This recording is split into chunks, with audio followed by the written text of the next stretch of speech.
ഇതെന്നാ സംഭവം എന്ന് ആർക്കെങ്കിലും മനസ്സിലായോ? മനസ്സിലാകാതിരിക്കാൻ വഴിയില്ല. ഒരുവിധ ആൾക്കാർക്കൊക്കെ അറിയാം. നല്ല സൂപ്പർ സാധനം, ഹെൽത്തി സാധനം കേട്ടോ. ഡെയിലി ഒരെണ്ണം വെച്ച് കഴിച്ചാൽ അടിപൊളിയാണ്.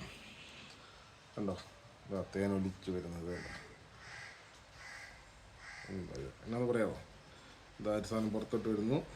പിള്ളേര് മനസ്സിലായോ? കഴിച്ചു നോട്ടെ.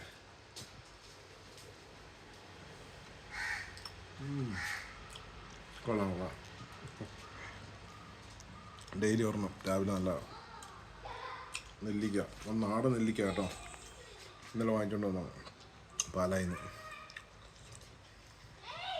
നെല്ലിക്ക നല്ല ശർക്കരക്കകത്ത് വെള്ളയിച്ചിട്ടത്, സൂപ്പറാണ്. ഉണ്ടോ ശർക്കരപ്പാനി.